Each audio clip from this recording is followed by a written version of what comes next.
So welcome to the Orpheus Club. I know that this is going to be an amazing production because I can't imagine anything less happening in this building. Some little bits of news. All of us who went to Cuba got back from Cuba. Nobody was stopped for smuggling cigars. But what happened in Cuba stays in Cuba. Reminder to this month's team to please stay afterwards and help clean up so that Dan McKenna doesn't get stuck with it all. We're definitely on for our end of the year dinner at the barn, so that's going to be fantastic. And April 11th is going to be the breakfast with the judges, the law students, and the young associates. The associates, we want the associates please to come along with the students. You're closer to their experience than we are. And otherwise they'll spend the whole breakfast talking to their grandparents. So we need a little help here. That's going to be April 11th. It's going to be in the City Hall Law Library, room 600. And finally, just to let you know, Anthony Haller is not here tonight because his mother-in-law passed away over the weekend, so he wants to send condolences. That's it, and let me turn it over. Could you just lean on the bar for the table piano for one more second? Thank you very much. It was so natural, I just had out of it. Let me turn it over to Dave Conver. Good evening, and welcome to the Orpheus Club of Philadelphia. I'm attorney David Conver. I'm also a singing member of this club, as is the Honorable Kenneth Howell. You see the "Here Come the Judge" sign up on the wall. Kenny and I joined on the same day in December of 1988, so we'll come on our 25th anniversary this coming December. So this club was founded in 1872, and it is the oldest men's glee club in the country. And we are also the oldest tenant of the Academy of Music. We got there a few days before the orchestra. So we're very happy to have you here with us. Enjoy everything you see around here and take a look around afterwards. You can see some of the good work that we've been up to. If any of you are interested in the Orpheus Club and possibly becoming associate members, we have forms in the back to your right where you can take a look and sign up. One of the best entertainment values in town. For a couple $100 you get 4 tickets to 3 different concerts at the Kimmel Center and 2 tickets to our famous Rebel show where Kenny Powell appears to the boa. So without further ado, we'd like to present the 2013 Temple American Inn of Court show of Good Lawyers. As far back as I can remember, I always wanted to be a lawyer. To me, being a lawyer was better than being President of the United States. It all started when I was 15. I got picked up for shoplifting with some of my friends. The case was absolute BS. I'd been hanging out with a bad crowd, and some of the girls, we were at the mall, and they thought, hey, it'd be a good idea to steal some stuff. Well, next thing I know, I'm sitting in the security guard's office, and a couple weeks later, I'm down in 1801 Vine in Philadelphia about to go to trial. See? There I am with my mom. I'm the one in the glasses. The case was absolute BS, but I was scared out of my mind. And the worst part about it was everybody was treating me like a criminal, even my own mother. And that's when Mr. Paulie Cicero came in and changed my life forever. God, Mom, this is so stupid. I didn't do anything. Nobody believes me. Not even you believe me. Would you just calm down? I just got a call from your lawyer's office. He's going to be here any minute. Well, a lawyer? How'd you get a lawyer? He's a friend of your Uncle Frankie's. Frankie promises he's a good guy and very respected. So can you please be polite? Good morning, Miss Hill. How are you? Hi, Mr. Cicero. Thank you so much for coming. Mr. Cicero is my father. Just call me Paulie. Sorry I'm a little late. I had another matter scheduled this morning, but don't worry. I called the courtroom earlier and let them know I'd be here.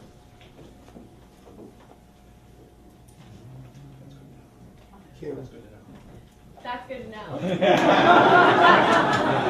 And you must be Henrietta. How are you, my dear? Fine, I guess. Look, you guys just sit tight for a minute, and I'll go speak with the prosecutor, and I'll get a handle on everything.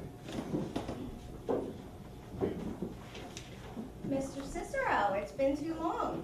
Good morning, Your Honor. Very great to see you. What you got? Case number 17 on your Honor's list this morning, and I wanted, if I could just have a moment to speak with the prosecutor and my clients, and we'll be all set to go. Mr. Cicero did call this morning, Your Honor, and the Commonwealth is ready in the room.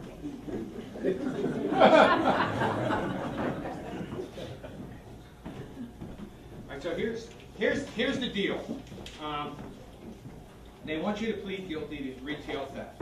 Now here's the problem. The problem is there's a lot of merchandise stolen from this store, and apparently, you know, there's been a lot of young girls going in here and looting these stores like crazy. So at this point in time, they're really upset, and they want you to go ahead and take a plea. But I didn't have anything to do with that. I was just standing there, and then all of a sudden my friends just take off and leaving me standing behind. Next thing you know, I'm the one in handcuffs. God, this is so unfair. Look, the prosecutor sent me the discovery just a few days ago. I reviewed it. I'm happy to try the case. But the decision of whether you want to plead guilty or risk going to trial is up to you and your mother at this point, Miss Hill. Honey, it's about time you started taking responsibility for your actions. You think that I was in on this, don't you? God, you never believe me. Look, I'm not going to ask you to plead guilty to something you didn't do. I'm just as happy to try this meatball case. Fine, I want to go to trial. All right, let me know. I'll let you know how this is going to go.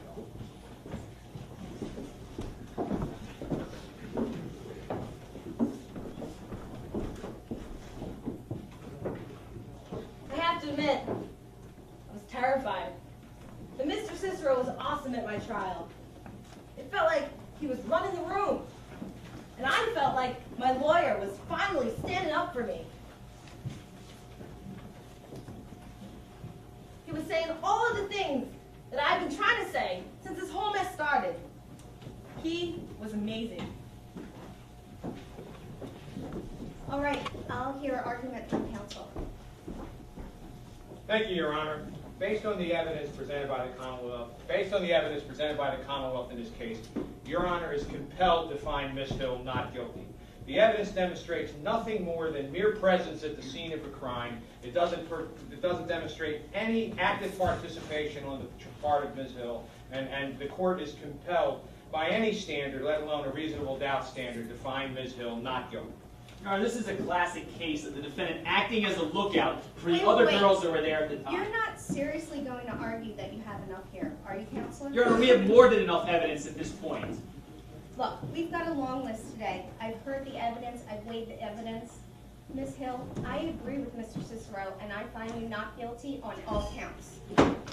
Thank you, Your Honor. May I be excused? Of course, Counselor, please do not be a stranger to this court. Court stands adjourned for the court.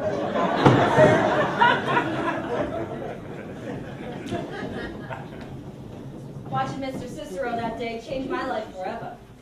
You see the way the judge treated him, the court staff, even the prosecutor. And why? It was out of respect. From that day forward, I completely changed my tune. Cleaned up my act, dropped my loser friends, and I even applied to law school. And I went to Temple Law. Studied the National Court Honor Society, Order of the Clock. And best of all, I met the love of my life, Carl.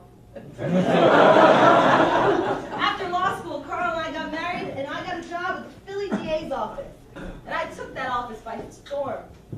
After a few years, I opened my own practice. Things have been going great.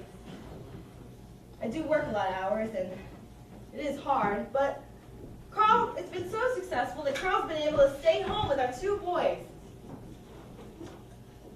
Now, I'm about to try the most important case in my life.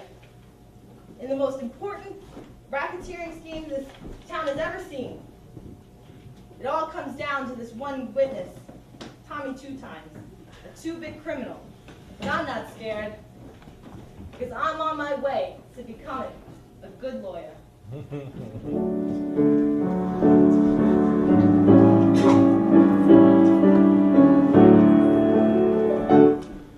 Though you've gone from rags to riches, defending guys with slick back hair.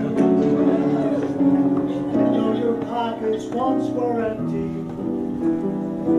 today you're millionaire. Your reputation's torn and tattered, postage free.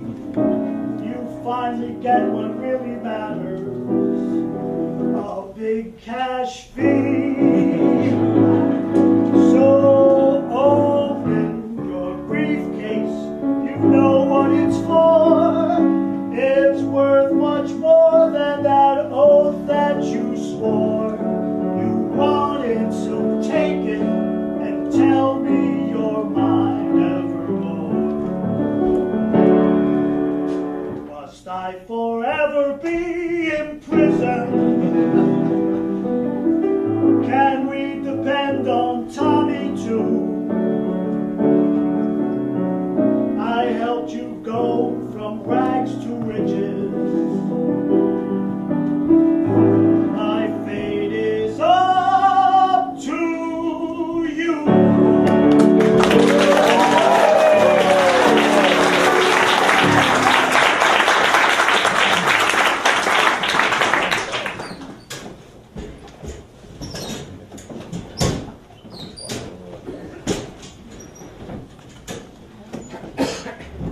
Thanks for coming in today, Jimmy.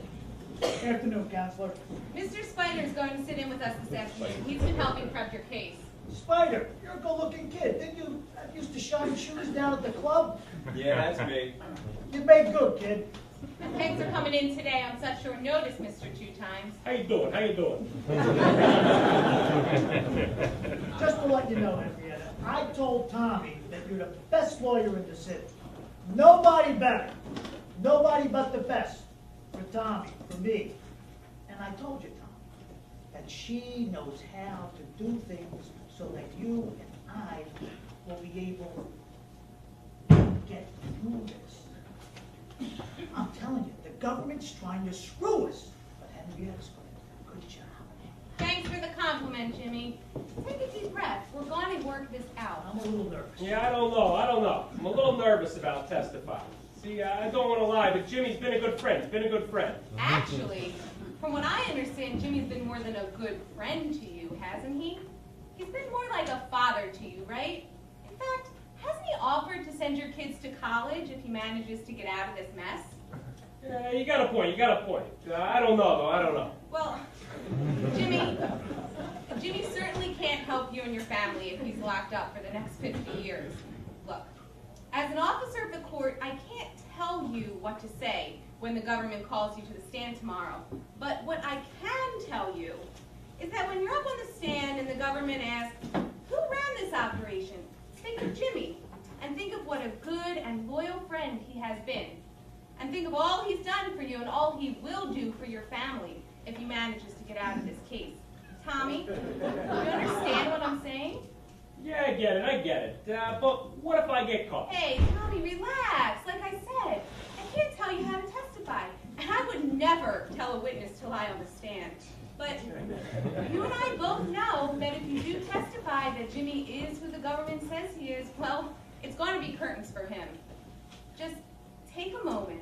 Think about what a good man Jimmy is and how generous and loyal he's been to you and your family.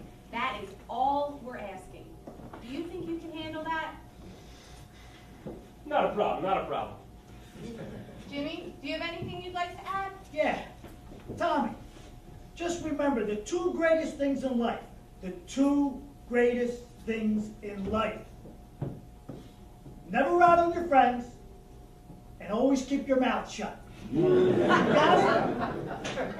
Henrietta, can we talk alone? Sure. Mr. Spider, can you show Mr. Two Times out so that Jimmy and I may have a moment to speak? Hey kid, go get your shoebox and give him a shot. So what do you think? Honestly, I don't know.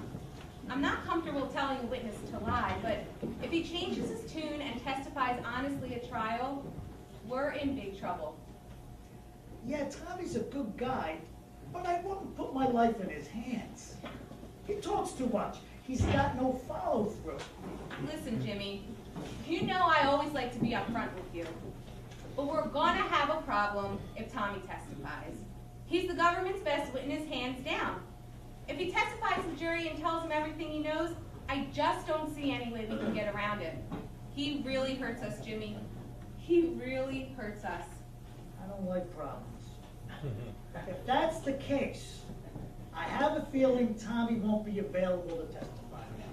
What are you talking about, Jimmy? Nothing you have to worry about. Need not concern you. It's me and Tom. Jimmy, I don't like the sound of this. Listen, Tommy's always been unreliable. So if he doesn't show up tomorrow, no one will be surprised. It's just Tommy being Tommy. Jimmy. Listen, everything's fine. I know you've been working hard. I wanted to give you a little extra. Look in your briefcase.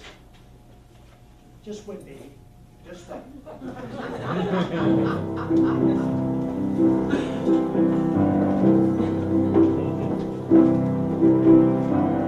My folks were always putting him down.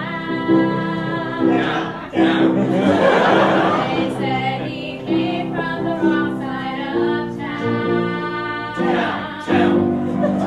They told me he was bad, but I knew he was sad. That's why I fell for leader of the pack. One day my dad said, find someone new. I had to tell my Jimmy we're through. He stood there and asked me why, but all I could do was cry. I'm sorry I hurt you, leader of the pack. I felt so helpless, what could I do? Remembering all the things we've been through. At school they all stop and stare. I can't hide the tears, but I don't care. I'll never forget him, leader of the pack.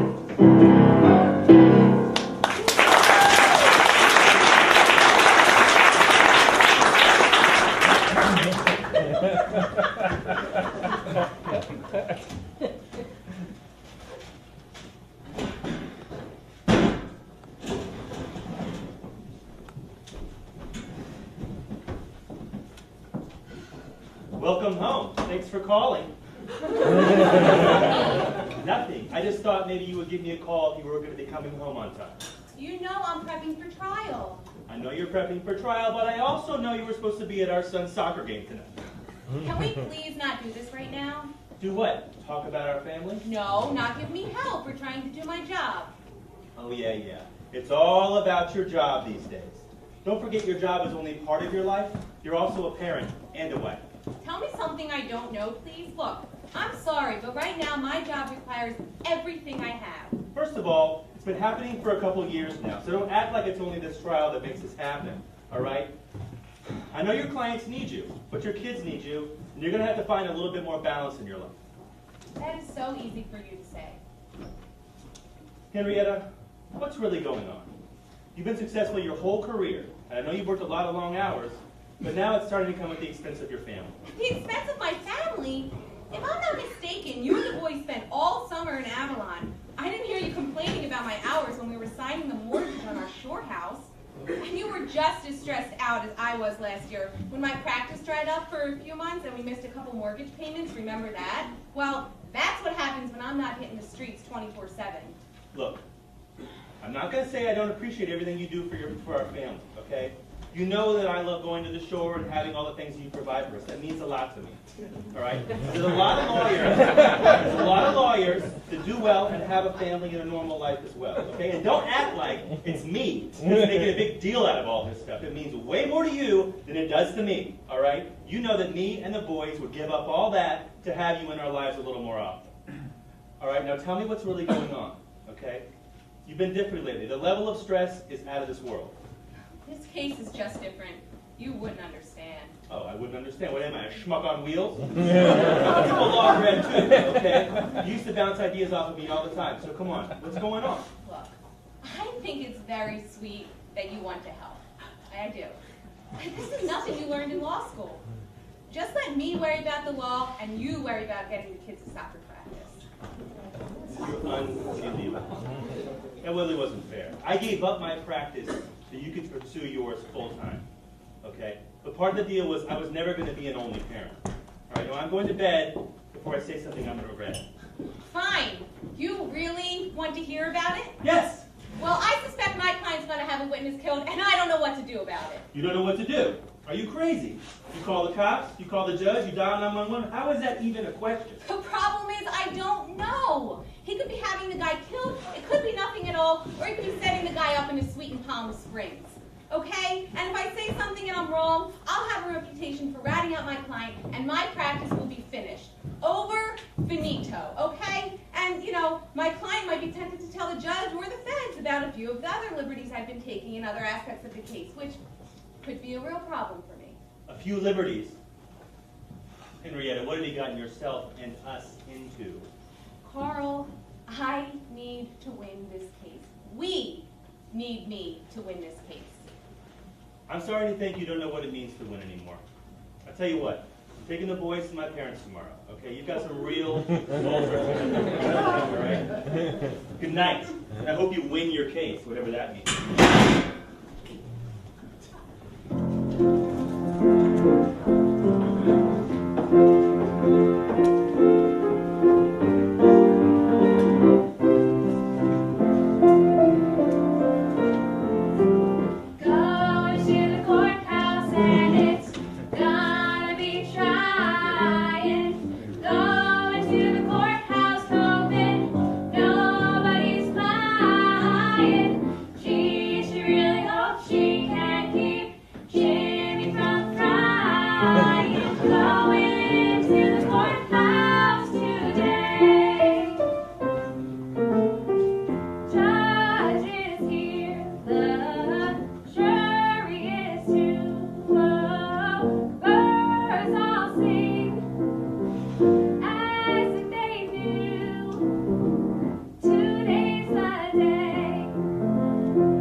Quite a long face, Counselor. That was a terrific win you had today.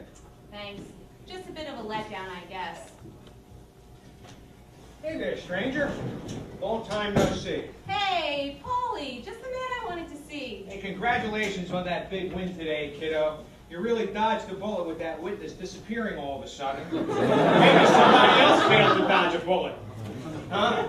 Just kidding. You must be very pleased with yourself. Sure, it's a big win. Hey, how are Carl and the kids? My wife is always asking about you guys, but I don't know what to tell her. We used to see you and the family so often. Honestly, she feels like she's a grandparent that's lost contact with her kids. Actually, Paulie, things aren't going so great. Carl's staying at his parents' place right now with the kids. We hit a bit of a rough patch, and Carl walked out on me the night before trial. Can you believe that? It really distracted me, but luckily, I was able to stay focused and try the case. Well, it's a good thing you didn't let your family get in the way of your practice. That's not what I mean. I just don't get it. I bust my butt for them, but Carl wants it both ways. All the money, success, comfortable lifestyle, but then he isn't willing to have me out of the house, working like I have to, in order to provide that kind of living. Come on, you know as well as I do that Carl will be willing to give up something to have you around a lot more. He says that, but I just don't buy it.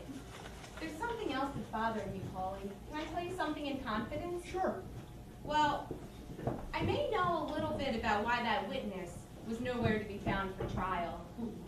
When Jimmy was in my office on the eve of trial, he alluded to the fact that he would make sure that Tommy Two Times wouldn't be showing up.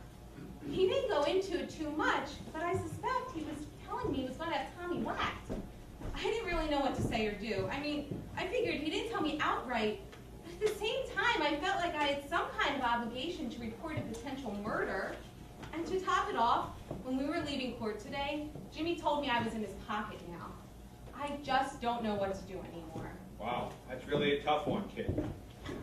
Paulie, I don't know if you know this, but you were my hero. Ever since you walked into 1801 Vine and tried that goofy little shoplifting case for me, I wanted to be a lawyer just like you. I've tried my whole life to be like you. I wanted people to respect me like they respect you. But now I feel like my whole life and career are falling apart.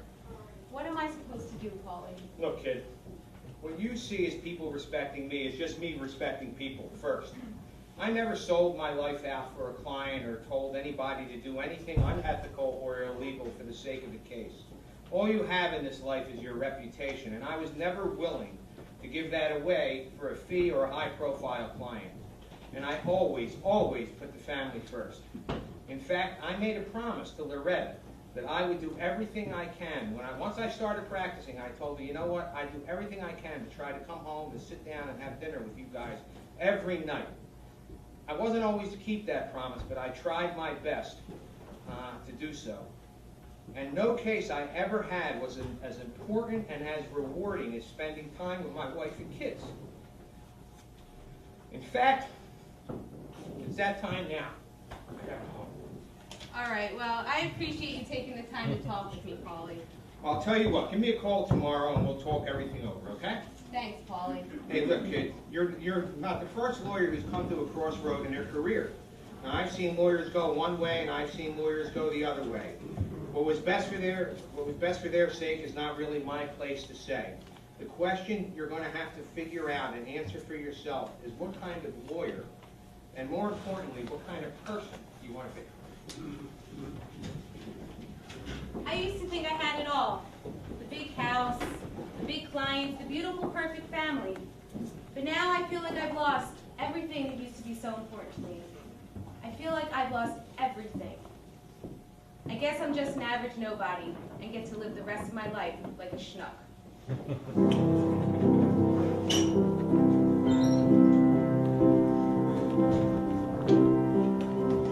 Now the end is here, and so I face the final curtain.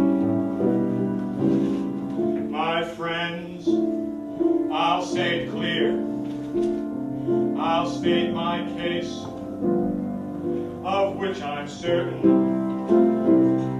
I've lived a life that's full. I've traveled each and every highway,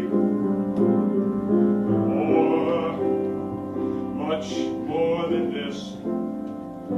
I did it my way.